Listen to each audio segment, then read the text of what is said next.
people ask me all the time, what is the secret to success? And I always tell them, but the short version is, you got to have a 22-inch biceps. And you got to be able to kill predators with your bare hands. And of course, you got to have this charming Austrian accent. That's a given. The long version is that I actually always had 5 rules. You don't need to be a bodybuilding champion. You don't need to want to be an action hero or anything like that. If you want to excel in whatever you do, those rules are for you. So my first rule is find your vision and follow it. If you don't have a goal, if you don't have a vision, you just drift around. You're not going to be happy.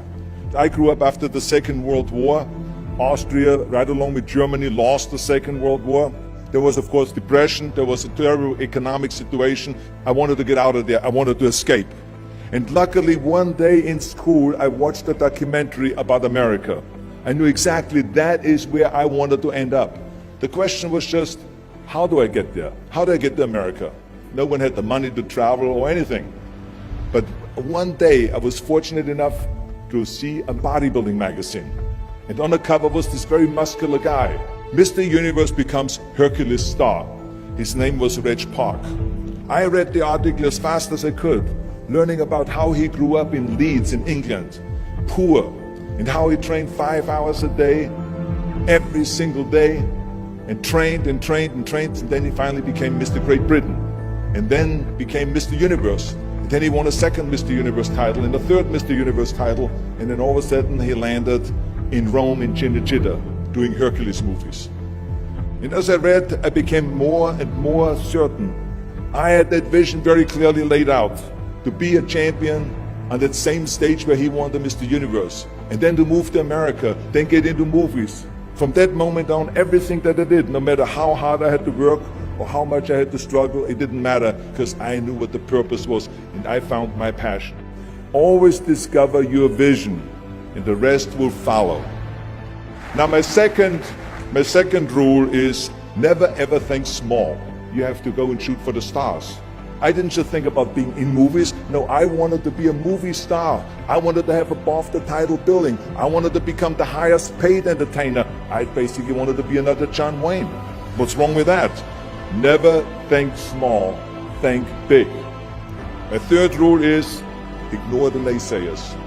I think it is natural that when you have a big vision and big dreams and you have big goals, that people are going to say around you, I don't think it can be done. I think it's impossible. I mean, it started right away when I was 15 years old and I became a bodybuilder. Right after that happened, I said, I want to be a world champion in bodybuilding. I want to be Mr. Universe. They immediately said, are you crazy? Bodybuilding is an American sport. Forget about it. It's nuts. And then when I wanted to go into show business, after I won 13 world championship titles in bodybuilding, I said, I want to be like Reg Park. I want to be a Hercules. I want to get into movies. Well, I tell you, when I met those agents and managers, their reaction was, oh, Arnold, that is so funny. You want to be what, a leading man? Oh, come on. I mean, look, first of all, let's start with your body. You're gigantic. You're like a monster. And then your accent, oh, it gives me the chills just listening to your German bullshit. Come on now. Have you ever seen an international movie star with a German accent? It doesn't happen. Forget about that. And then your name, what is it, Schwarzenegger or something like that? People are going to storm the theater and the movie houses because Schwarzenegger is starring in a movie. Oh yeah, I can see that already. Imagine that.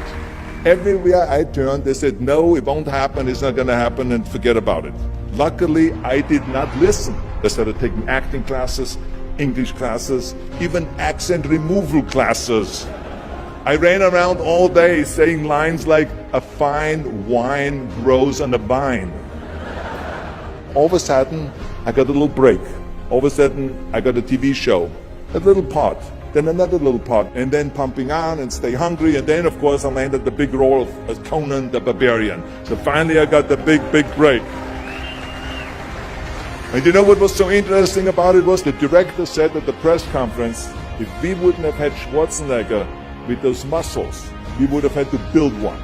And then when I did Terminator, James Cameron said, the "I'll be back" line became one of the most famous movie lines in history because of Arnold's crazy accent, because he sounded like a machine. So as you see, everything that the naysayers said was a liability became an asset. Ignore the naysayers. The fourth rule is work your ass off. You never want to fail because you didn't work hard enough. It doesn't matter in what area you're in. No pain, no gain. Listen, when I came to the United States, I remember that I trained 5 hours a day, every day, and I was managing a construction business, and I was a bricklayer, and I went to college also, and I took acting classes from 8 o'clock at night to 12 o'clock midnight. Every day I did that. Work your butt off. That's what I always believe. No matter what you do, work, work, work. And my fifth and last rule is, don't just take. Give something back. Tear down that mirror that makes you always look at yourself. And you will be able to look beyond that mirror, and you will see the millions and millions of people that need your help. And this is why I tried to take every opportunity that I could to give something back. I started training Special Olympians. I started after-school programs for the most vulnerable children, for inner-city children, to make them be able to say no to drugs, no to gangs, and no to violence. We all can create change, whether it is in our neighborhood or in our local schools, because the bottom line is, it is up to us. Have a vision. Think big. Ignore the naysayers. Work your ass off and give back and change the world. Because if not us, who? If not now, when?